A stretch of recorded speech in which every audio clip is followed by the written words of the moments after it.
అభివృద్ధి కావాలంటే విధ్వంసం జరగాల్సిందేనా? కొందరి మేలు కోసం ఎంతో మంది రోడ్డున పడాల్సిందేనా? ఫార్మా కంపెనీల ప్రగతి ఫార్ములాతో పేదలే బలి కావాలా? కాలం గడిచిపోతోంది. రాజకీయాలు మారిపోతున్నాయి. భౌతిక ప్రగతి కోసం ప్రజలు, పార్టీలు పోటీ పడుతున్నాయి. అదే తరహాలో ప్రగతి ఆనవాళ్లు కనిపిస్తున్నాయి. అందుకు తగ్గట్టుగా నోట్ల కట్టల ట్రాన్సాక్షన్ పెరిగిపోయింది. ఏది మాట్లాడినా డబ్బే మాట్లాడుతోంది. డబ్బు మాట్లాడడం మొదలుపెట్టిన దరిమిలా మానవత్వం మౌనవ్రతం పూనుతోంది. రాజకీయ పార్టీలు, రాజకీయ నాయకుల మౌనవ్రతం కారణంగా ఇదిగో దశాబ్దాల తరబడి ఇలా పేదలు మంచాన పడి యాతనలు అనుభవించాల్సి వస్తోంది.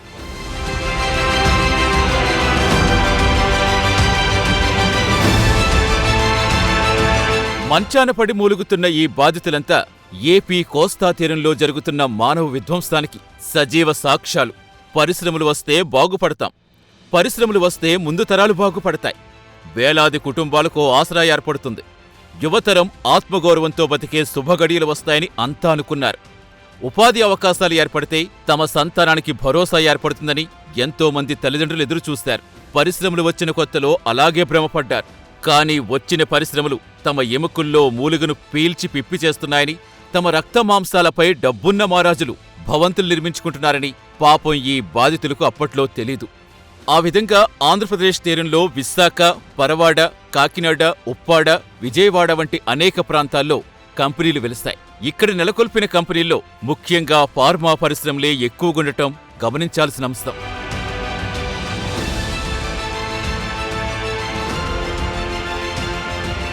కోవిడ్ తర్వాత ఫార్మా ఉత్పత్తుల కోసం ఇతర దేశాలపై, మరీ ముఖ్యంగా చైనా వంటి దేశాలపై ఆధారపడకుండా ఉండాలనే ఉద్దేశంతో ఫార్మా ఇండస్ట్రీకి మన ప్రభుత్వాలు ప్రోత్సాహకాలు ఎక్కువగా ఇస్తున్నాయి. సింగిల్ విండో పద్ధతిలో సెలక్షన్ ప్రాసెసింగ్ పూర్తవుతుండటంతో కంపెనీలకిదో పెద్ద వరంలా మారింది.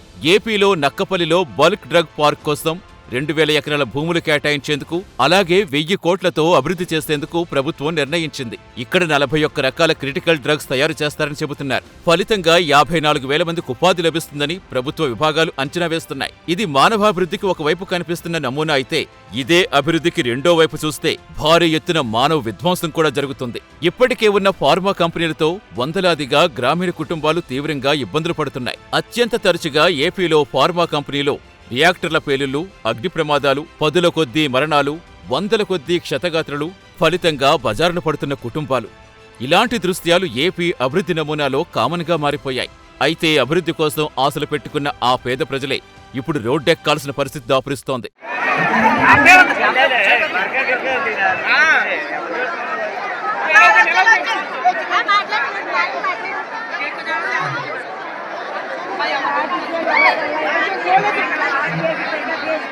పేద ప్రజల ఆందోళనలు, నినాదాలు ఇప్పుడే మొదలయ్యాయా? ఇందులో రాజకీయ పార్టీల ప్రమేయం ఎంతవరకు ఉంది? ప్రజలు రోడ్డెక్కడంలో మాట తప్పుతున్న పరిశ్రమలు కారణం కాదా? పరిశ్రమలు దారి తప్పుతుంటే ఆ యాజమాన్యాలను దారిలో పెట్టాల్సిందెవరు? ఈ ప్రశ్నలు అడపాదడపా కొందరు మేధావులు, కొన్ని ఎన్జీఓలు అడుగుతున్నా సందర్భానుసారం రాజకీయ పార్టీలు అడ్వాంటేజ్ తీసుకుంటున్నాయే కానీ ఏనాడు ఏ ఒక్కటి పరిష్కారం కోసం చొరవ తీసుకున్న దాఖలాల్లేవు. అయితే విచిత్రంగా ప్రస్తుత కూటమి హయాంలో ప్రమాదకరమైన ఈ పొల్యూషన్పై అసెంబ్లీలో కూడా ఓ ఆసక్తికర చర్చ సాగింది. పర్యావరణ శాఖ పనితీరుపై టీడీపీ ఎమ్మెల్యే బోండా ఉమ పవన్ శాఖను దోషిగా చూపుతూ తీవ్రమైన ఆరోపణలే చేశారు. విశాఖలో రాంకీ గ్రూప్ పరిశ్రమల నుంచి పారిశ్రామిక వ్యర్థాలు నేరుగా సముద్రంలోకి వెళుతున్నాయని, జలచరాల్నించి భూచరాల దాకా దాని విషప్రభావానికి గురవుతున్నాయని విమర్శలు గుప్పించారు. ఆ కమిషన్ చైర్మన్ మీద నేరుగా ఆరోపణలు చేయటం చర్చకు దారితీస్తుంది. ఫ్యాక్టరీల పొల్యూషన్ అధ్యక్ష ఇక్కడే ఉన్నారు కృష్ణయ్య గారు, చైర్మన్ గారు. పెద్ద పెద్ద వాళ్ళందరినీ కూడా వాళ్ళు మరి ఏం ఇన్ఫ్లుయెన్స్ గురవుతున్నారో తెలియట్లు కానీ రామ్కీ పరిశ్రమ అధ్యక్ష ఈ పొల్యూషన్ దాంట్లో ఆయన కూడా వెళ్ళి విశాఖపట్నంలో ఇన్స్పెక్షన్ చేసి వచ్చారు.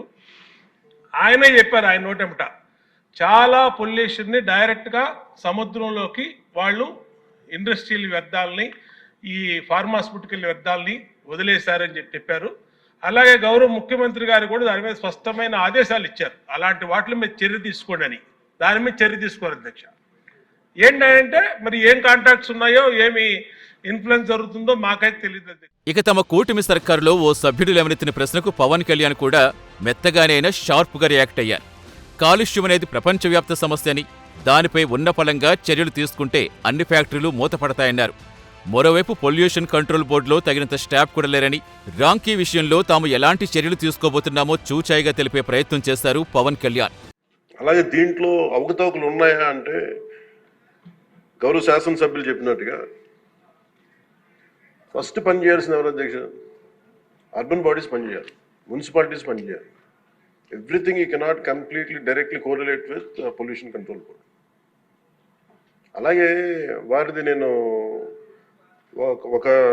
ఆయన సరిదిద్దుకోవాలో లేదంటే నాకు తెలియదు, కానీ ఒక మాట అయితే చెప్పదలుచుకున్నాను. ఇది అందుబాటులో ఉండరు, ఇవన్నీ తప్పు. రాగానే మనకి చైర్మన్ గారికి కూడా చెప్పాను, first pollution control board open చేయమని. అదొక వాస్తవం ఏంటంటే పొల్యూషన్ కంట్రోల్ బోర్డు సామాన్య మనిషికి సంబంధించి ఓన్లీ ఇండస్ట్రియల్ కనెక్టెడ్ అనుకుంటాం. ఇది ఫస్ట్ టైం కృష్ణయ్య గారు వచ్చాక వారికి తెలియజేసిన హీ హ్యాస్ ఓపెన్ ఇట్స్. ఎవరైనా సరే ఎనీ ఆఫీస్కి వెళ్ళిపోయి మీరు పొల్యూషన్ కంట్రోల్ బోర్డు ఆఫీస్కి వెళ్తే మీకు అది ఓపెన్గా ఉంటుంది. దానికి నేను బాధ్యత తీసుకున్న తర్వాత మొట్టమొదటి చేసినది అధ్యక్ష. కాకపోతే దీని మీద అవగాహన కల్పించాలి, అసలు వెళ్తే కొంత సమాధానం. ఎందుకంటే first of all there is extensive employment shortage ఉంది, దానికి అదొక మేజర్ సమస్య. అలాగే వారు లేవనెత్తింది ఇంకొకటి రామ్కీ సంస్థ మీద. వారికి షోకాస్ నోటీస్ ఇష్యూ చేయడం జరిగింది, యాక్షన్ తీసుకోవడం జరిగింది. అలాగే చాలా వ్యర్థాలు వదిలేస్తున్నారు ఇవన్నీ. అంటే ఒక ప్రాబ్లం ఏముందంటే ఏదన్నా సరే స్ట్రిక్ట్ యాక్షన్ తీసుకోవాలి అంటే ఎన్ని ఇండస్ట్రీస్ మూతపడిపోతే మనకు తెలియదు. మొత్తానికి కాలుష్య రాక్షసి ఎలాంటి విశ్వరూపంతో ప్రజల జీవితాలను కాటు వేస్తుందనేది చాలా కాలం తర్వాత ఓ చట్టసభలో చర్చకు రావటం ప్రజల్లో ఆసక్తి రేపుతుంది. సాధారణంగా ఇలాంటి ప్రశ్నలు విపక్ష సభ్యులు లేవదీసి అధికార పక్షాన్ని ఇరుకుని పెడుతూ ఉంటారు. కానీ దానికి విరుద్ధంగా ప్రజలకు అవసరమైన విశాఖలో ఆందోళన రేగుతున్న అంశంపై అధికార పార్టీ సభ్యుల మధ్యనే ఆరోపణలు ప్రత్యారోపణలు వినిపించడం శుభసూచకంగా కనిపిస్తుందని పర్యావరణ ప్రేమికులు అభిప్రాయపడుతున్నారు.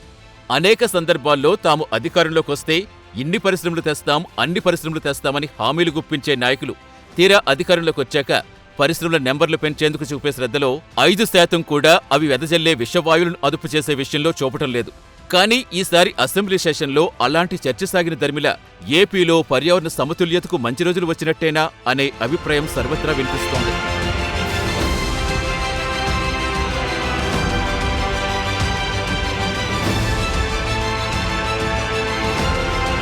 ఇక పవన్ తాను మాట కట్టుబడి ఉండే వ్యక్తినంటూ అసెంబ్లీలో చాటుకున్నట్టుగానే ఉప్పాడ పర్యటనలో ఇదే విషయం నొక్కి చెప్పారు. అసలు ఈ నీటి పొల్యూషన్ సమస్య అర్థం చేసుకునేందుకు 100 రోజుల సమయం అవసరమవుతుందని, ఆ 100 రోజుల్లో ఒక రూట్ మ్యాప్ వేసుకు పనిచేస్తామన్నారు. పర్యావరణం చుట్టూ పట్టణ శాఖ, పరిశ్రమల శాఖ, వాణిజ్య శాఖ ఇలా ఎన్నో విభాగాలతో సంబంధం ఉంటుందన్నారు. పొల్యూషన్ పేరు చెప్పి వేటు వేస్తూ పోతే పరిశ్రమలు వచ్చేందుకు భయపడతాయని కూడా పవన్ వ్యాఖ్యానించారు. తన హయాంలో ఉప్పాడుకు ప్రొటెక్షన్ వాల్ ఖాయంగా వస్తుందన్న పవన్ పొల్యూషన్ కంట్రోల్ బోర్డుకి క్రియాశీలకంగా పనిచేస్తుందని చెప్పుకొచ్చారు. మీకు ఒకటి చెప్తున్నా, నిజం కురచా బొంకు పొడవ అంటారు. అంటే అబద్ధం చెప్పడానికి ఇంత చెప్తాం, అసలు మీకు మేమేం చేయగలం అని చెప్పట్లా. నిజం మీకు చేస్తానని చెప్తున్నా. మీకేం చెప్పాను, మీకు నిలబడతానంటే నిలబడతా. మీకు రోడ్డు ఇక్కడ ఉప్పాడ ప్రొటెక్షన్ వాళ్ళు చేస్తానంటే చేస్తాం. దాన్ని కూర్చోబెట్టి మీరు రేపు నుంచి ప్రతి గంటకి ఏమైంది డేటా అంటే అలా కుదరదు. మీకు నా టర్మ్లో, నా టెన్యూర్లో మీకు చేసి పెడతాను. ఉప్పాడ ప్రొటెక్షన్ వాల్ వచ్చి తీరుతుంది. అలాగే అది నేను మన అమిత్ షా గారితో, మోడీ గారితో మాట్లాడుకుని తెప్పించగలను. ఇది చాలా మంది సంబంధించిన వ్యక్తులు, పారిశ్రామికవేత్తలు. దీనికి ఎందుకు 100 రోజులు అడుగుతున్నా చెప్తా మీకు. అన్ని నా చేతుల్లో లేవు. ఇండస్ట్రీస్ మినిస్టర్తో మాట్లాడాలి, ఫిషరీస్ మినిస్టర్తో మాట్లాడాలి, అలాగే కూర్చోబెట్టి మనకి ఏవైతే ఈ షిప్పింగ్ ఇండస్ట్రీ వాళ్ళతో మాట్లాడాలి. ఇప్పుడు ఈ పరిశ్రమల సంగతి, రాజకీయ నాయకులిచ్చిన హామీల పర్వం ఓసారి చూద్దాం. పరవాడ ఫార్మాసిటీలో ఉన్న తాడి గ్రామాన్ని తీసుకుంటే జగన్ హయాం నుంచి నేటి వరకు నాయకుల వంచనా శిల్పానికి సాక్షిభూతంగా నిలుస్తుంది. అక్కడ రోజురోజుకు విస్తరిస్తున్న కాలుష్యం బారి నుంచి ప్రజలను కాపాడేందుకు జగన్ సీఎంగా ఉన్నప్పుడే హామీ ఇచ్చారు. వారం 10 రోజులుగా గ్రామ ప్రజలను తరలిస్తామని, దానికోసం 56 కోట్లు విడుదల చేస్తామని ఎన్నికలకు ముందే చెప్పారు. కానీ అది నేటికీ జరగలేదు. పైగా తాడి గ్రామానికి 1/4 కిలోమీటర్ దూరంలో మరో ఫార్మా కంపెనీకి కూడా 2023 అక్టోబర్లో శంకుస్థాపన చేశారు జగన్. ఇక విసిగిపోయిన ప్రజానికం తమ గ్రామాన్ని సురక్షిత ప్రాంతానికి తరలించాలని, తమను ప్రాణాలతో నిలబెట్టాలని వేడుకుంటూ ఆందోళన బాట పట్టారు.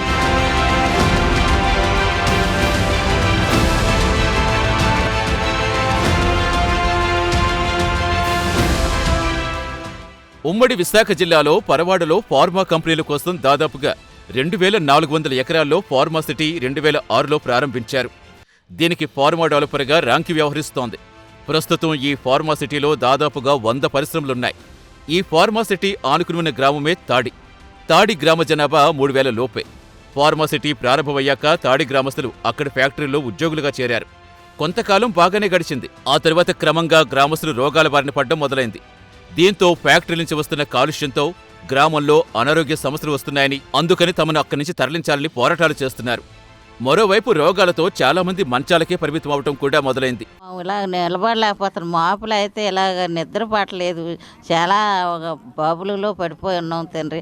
మీరే మమ్మల్ని దయించి మమ్మల్ని కాపాడి మాకేదో న్యాయం చేస్తారని మేము మాట్లాడుకుంటున్నాం తండ్రి. ఎన్నాళ్ళు పెట్టో పోరాడుతున్నాం. ఏ రోజు మాకు న్యాయం జరగలేదు. ఏ రోజు మాకేదో ఇదా లేదు. ఇలా ఇక్కడే పడి ఉండడం అవుతుంది. పొగలోని ఈ వాతావరణంలోని కుళ్ళు కొంపు వాసన భరించలేకపోతున్నాం. ఈ అన్నం తినబుద్ధి లేదు, ఈ నీళ్ళు తాగబుద్ధి లేదు, వాటర్ బాగలేదు. మా పరిస్థితి అంతా చాలా దారుణంగా ఉన్నది తండ్రి. కంపెనీ కాలుష్యంతో తాడితో పాటుగా అక్కడి పరిసర గ్రామ ప్రజలు నానా రకాల రోగాల బారిన పడుతున్నారు. కొందరికి నరాల జబ్బులొచ్చాయి. నరాలు పనిచేయలేక మంచానికి పరిమితమయ్యారు. కొందరికైతే నోరు పడిపోయింది. అంటే బలంగా నినాదాలివ్వగల వ్యక్తులు సైతం మాట్లాడే శక్తి లేక మూగవాళ్లైపోతున్నారు. పరవాడ పరిసరాల్లో ఫ్యాక్టరీ నుంచి ఎప్పుడూ దట్టమైన దుర్గంధం వస్తూనే ఉంటుంది. రాత్రిపూట ఆ దుర్వాసన చాలా ఎక్కువగా వస్తుందని ప్రజలు దీనంగా చెప్పుకుంటున్నారు. ఆ వాసనకు ఏమీ తినాలనిపించదు. ఫలితంగా చాలా మందికి ఆకలి చచ్చిపోతుంది. దీంతో రోగనిరోధక శక్తి దారుణంగా దెబ్బతిని ఆయుక్షీణం జరుగుతుందనే అభిప్రాయాలున్నాయి. రామ్కే ఆఫీస్ దగ్గర అంత పెద్ద 8 రోజులు కోలాటం చేసి వండు తిని గంజి నీళ్ళు తాగి వాళ్ళకి ఎంతో సమర్పణ కోరుకున్నాం మా రామ్కే అతనికి. అయినా పట్టించుకోలేదు. అతనే మా ల్యాండ్లు అన్ని కొనుక్కున్నవాడు, మా ఊరు గ్రామం అంతా చుట్టబెట్టేసినాడు అతనే. రామ్కే అతనే మమ్మల్ని ఈ పొల్యూషన్ లో తొక్కుపెట్టేశాడు. తొక్కుపెట్టి మీరు ఇలాగే సావండి అని. ఏం సత్తామో బతుకుతామో తెలియట్లేదు. ఏది ఎప్పుడు పేలుతుందో, ఏది ఊరి మీదకి వచ్చేస్తుందో తెలియదు. అయినా అనుభవిస్తున్నాం. చంపేస్తే చంపేని ఎప్పుడైనా సాగుంది కదా అని. కాకపోతే మనుషుల్ని గర్భవతుల్ని ఎదిగే పిల్లల్ని అంతా దిగుబడి చేసేస్తుంది కంపెనీల వల్ల. ఎదిగే పిల్లలకి ఎదుగుదల లేదు. గర్భిణీ స్త్రీలకు గర్భిణీలు నిలబడలేదు. మా ఊరి నుంచి ఎవరన్నా మగపిల్లలు ఆడపిల్లలు కొనుక్కొని అడుగుదామని వెళ్తే వాళ్ళు ఏమంటున్నారు, మీ ఊరు పిల్లలు ఇచ్చి మేమేం బాగుపడతారు, మా పిల్లలు ఏం బాగుపడతారమ్మా, మా పిల్లలకు గర్భిణీలు అయ్యొత్తు పోవడానిక మీ ఊరికి మేము పిల్లలు ఇవ్వాలి, మీ ఊరు సంబంధాలు కూడా రావట్లేదు మగ పిల్లలకి. 2022 నుంచి ఇప్పటి వరకు ఫార్మా సిటీలో 20కి పైగా అగ్ని ప్రమాదాలు జరిగాయి. ప్రమాదం జరిగిన ప్రతిసారి తాడి ప్రజలు అక్కడి నుంచి ఇతర గ్రామాలకు తరలి వెళ్లిపోవటం, పరిస్థితి సద్దుమణిగాక మళ్లీ రావటం పరిపాటిగా మారింది. ఫలితంగా తాడి గ్రామాన్ని తరలించాలని 2019లోనే అప్పటి బాబు సర్కార్ జీవో తీసుకొచ్చింది. తాడి గ్రామాన్ని అక్కడి నుంచి 10 కిలోమీటర్ల దూరంలో ఉండే పెదముసిడివాడకు తరలించాలని నిర్ణయించారు. దానికి అవసరమయ్యే ఇళ్ల పరిహారం చెల్లింపు, రవాణా ఛార్జీల చెల్లింపు, ఇళ్ల స్థలం, ఇళ్ల నిర్మాణం వంటి అంశాలు కూడా జీవోలో చేర్చారు. అయితే ప్రభుత్వం మారడంతో ఆ జీవో కాస్త అటకెక్కింది. ప్రజల తరలింపు ఆగిపోయింది. పైగా ఎన్నికల హామీలో భాగంగా అప్పుడు ప్రతిపక్ష నేతగా ఉన్న జగన్ తాము అధికారంలోకి వస్తే తాడి గ్రామం తరలిస్తామని మళ్లీ హామీ ఇచ్చారు. ఇలా కాలుష్యాంశం ఇక రాజకీయ పావులా మారిపోయింది. మరోవైపు ఆసియాలోని అతిపెద్ద 2వ రసాయన పరిశ్రమగా పేరున్న హెటెరో పరిశ్రమను తమ ప్రాంతంలో ఏర్పాటు చేశారని, దాని నుంచి వెలువడే వ్యర్థాలు సముద్రంలో వదిలేయడంతో మత్స్య సంపద నాశనమైపోతుందని గంగపుత్రులు ఆగ్రహం వ్యక్తం చేస్తున్నారు. అధికారులకు ఎన్నిసార్లు చెప్పినా ఎవ్వరూ పట్టించుకోవడం లేదంటున్నారు. ఆ పరిశ్రమతో క్యాన్సర్, కిడ్నీ, గర్భకోశ వ్యాధులు సహా పలు వ్యాధుల బారిన పడుతున్నామంటున్నారు. ఆరోగ్యకర వాతావరణం కలిగిన తమ గ్రామాల్లో బల్క్ డ్రగ్ పార్క్ ఏర్పాటు చేయటం ఎంతవరకు సమంజసమంటూ ప్రజలు నిలదీస్తున్నారు. తమ బతుకులపై కొడతారా అంటూ మెడకు ఉరితాళ్లు బిగించుకుని నిరసన తెలియచేస్తున్నారు. ఇక పరిశ్రమల్లో అసెంబ్లీలోనే ప్రధాన చర్చకు దారితీసిన రాంకీ గురించి జనసామాన్యంలో సదభిప్రాయం లేకపోవడం గమనించాలి. ఏపీలో రాంకీ గ్రూప్ విడుదల చేసే వ్యర్థాలను, దాన్నించి ప్రజలనుభవిస్తున్న కష్టాలను ప్రైమ్ 9 ఛానల్ ఎంతో శ్రమకోర్చి ప్రపంచానికి చాటింది. తెలుగు రాష్ట్రాలు ఉమ్మడి ఆంధ్రప్రదేశ్గా ఉన్నప్పుడు రాంకీ ఫ్యాక్టరీ నుంచి విడుదలైన వ్యర్థాలు హైదరాబాద్లో పటాన్చెరు పారిశ్రామిక ప్రాంతానికి తరలించి అక్కడ వాటిని డిస్పోజ్ చేయకుండానే డంప్ చేశారు. రాంకీతో పాటుగా ఇతర కంపెనీలు తమ వ్యర్థాలు ప్రత్యేకంగా తరలించి పటాన్చెరు ఏరియాలో కుప్పలు కుప్పలుగా పడేశారనే ఆరోపణలు అప్పట్లో తీవ్రస్థాయిలో వినిపించేవి. అలాంటి ఫ్యాక్టరీల కారణంగా కాజీపల్లి, సుల్తాన్పూర్, కిష్టారెడ్డిపేట్, పాసమైలారం, అమీన్పేట్ వంటి గ్రామాల్లో భూములు, జలాశయాలు దారుణంగా దెబ్బతిన్నాయి. ఈ ఫ్యాక్టరీలు సృష్టించిన విధ్వంసం అధ్యయనం చేసేందుకు పలు ఎన్జీఓలు ముందుకొచ్చారు. అక్కడ జరుగుతున్న మానవ విధ్వంసంపై అనేక మాధ్యమాల ద్వారా ప్రజల ముందుంచే ప్రయత్నం చేశారు. అక్కడి వ్యవసాయ భూములన్నీ వ్యవసాయానికి పనికిరాక బీళ్లుగా మారిపోయాయి. ప్రజలు శ్వాసకోశ వ్యాధులతో అల్పాయుష్కులే మిగిలిపోయారు. అక్కడ మొలకెత్తిన గడ్డి తిన్న పశువులు సైతం విషతుల్యమైన పాలివ్వడంతో దాదాపుగా 2 తరాల పసిబిడ్డలు రోగాల బారిన పడ్డారు. పంచభూతాల్లోని గాలి, నీరు, భూమి, ఆకాశంతో పాటు అగ్ని కూడా కలుషితమైపోయిందంటే అతిశయోక్తి కాదంటారు సామాజిక నిపుణులు. మనుషుల జీవితాలతో, మూగజీవుల ప్రాణాలతో చెలగాటమాడుతున్న ఈ కాలుష్యాన్ని, కాలుష్య కారకాలైన ఫ్యాక్టరీలను ఎలా అదుపు చెయ్యాలి? అదుపు చేస్తే అభివృద్ధి ఎలా సాధ్యమవుతుంది? సరిగ్గా ఇక్కడే ప్రభుత్వాల ముందు చూపు కనిపిస్తుందనే అభిప్రాయాలు వ్యక్తమవుతున్నాయి. కూటమి సర్కారు భావిస్తున్నట్టు, పవన్ కళ్యాణ్ అసెంబ్లీలో అభిప్రాయపడ్డట్టు గుడ్డిగా రూల్స్ మాత్రమే అప్లై చేస్తూ పోతే పరిశ్రమల యాజమాన్యాలు ఆందోళనకు గురవుతాయి. ఏ యాజమాన్యమైనా లాభాపేక్షతోటే పరిశ్రమలు నెలకొల్పుతాయి. అంతిమంగా వారికి కావాల్సింది డబ్బే. అదే సమయంలో ప్రపంచవ్యాప్తంగా పెరుగుతున్న పర్యావరణ స్పృహ ఉన్న ఒక్క గ్లోబును కాపాడుకోకపోతే మానవాళికి మరో మార్గమే లేదన్న స్పృహతో ఆ గ్లోబును కాపాడుకోవాలనే ఆలోచన ఈ మధ్యకాలంలో ఊపందుకుంది. ఈ క్రమంలోనే ప్రభుత్వాలు కూడా పరిశ్రమల యాజమాన్యాల్లో సామాజిక బాధ్యత పెంచేందుకు ప్రయత్నిస్తున్నాయి. ప్రత్యేకమైన సెస్ విధిస్తూ ఆ నిధులు పర్యావరణం కోసం ఉపయోగిస్తున్నారు. చెల్లించే ట్యాక్సుల్లో మినహాయింపులిస్తూ సోషల్ సర్వీస్ ప్రోత్సహిస్తున్నారు. అటు ప్రజల్లో పర్యావరణ స్పృహ పెంచేందుకు కేంద్రంతో పాటుగా అన్ని రాష్ట్ర ప్రభుత్వాలు ప్రత్యేక ఏర్పాట్లు చేస్తున్నాయి. అయితే ప్రజలు తమ బాల్యం నుంచి ఆరోగ్యమే మహాభాగ్యం అనే ప్రాథమిక సూత్రాన్ని వల్లెవేస్తూ వస్తున్నారు. అందువల్ల ఆరోగ్యాన్ని దెబ్బతీస్తే ఏ ప్రాజెక్టునైనా ప్రజలు నిర్దాక్షిణ్యంగా తిప్పికొడుతున్నారు. ఇప్పుడు ఏపీలో పారిశ్రామిక వాడల్లో జరుగుతున్నది కూడా ఇదే.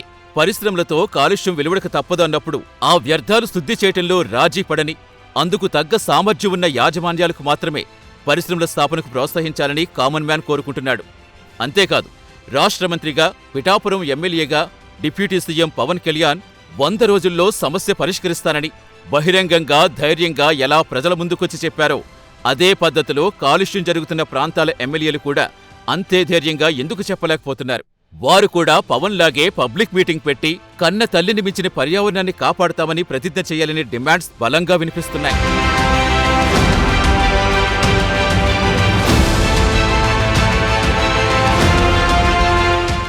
మరోవైపు పరిశ్రమల యాజమాన్యాలు ఆయా పార్టీల నాయకులతో కొమ్మక్కై అడ్డదారుల్లో ఆమ్యామ్యాలు చెల్లించుకుంటూ నిబంధనలు తుంగలో తొక్కుతున్నాయనే ఆరోపణలు తీవ్రంగా వినిపిస్తున్నాయి. ఏపీ అసెంబ్లీలో బోండా ఉమా, పవన్ కళ్యాణ్ మధ్య సాగిన సంభాషణే అందుకు తాజా ఉదాహరణగా పరిశీలకులు పేర్కొంటున్నారు. ఫ్యాక్టరీలకు ఎన్విరాన్మెంటల్ క్లియరెన్స్ ఇచ్చేటప్పుడు స్ట్రిక్ట్ గైడ్లైన్స్ అమలు చేయాలంటున్నారు. అలాగే ఫ్యాక్టరీలు వదిలే వ్యర్థాలు, శబ్దాలు ఎప్పటికప్పుడు మదింపు వేసే రియల్ టైం మానిటరింగ్ సిస్టమ్ ఏర్పాటు చేయాలంటున్నారు. అవసరమయ్యే చోట తప్పకుండా సెన్సార్లు బిగించి వాటి ద్వారా కాలుష్య స్థాయిలు రికార్డు చేస్తూ కంపెనీల పనితీరు గుర్తించాలని, నెలకు ర్యాండమ్గా కనీసం 2 స్థాయిలైన రికార్డ్స్ ఫ్యాక్టరీ యాజమాన్యాలకు ఇవ్వాలని, వారి నుంచి వివరణలు తీసుకుని ఆ డేటా పబ్లిక్ డొమైన్లో పెట్టాలని, తదుపరి రెన్యువల్స్ విషయంలో కూడా వారిని అప్రమత్తం చేయాలంటున్నారు నిపుణులు. హెటెరో, రాంకీ వంటి యూనిట్స్లో జీరో లిక్విడ్ డిశ్చార్జ్ సిస్టమ్స్ తప్పనిసరి చేయాలనే సూచనలు కూడా వినిపిస్తున్నాయి.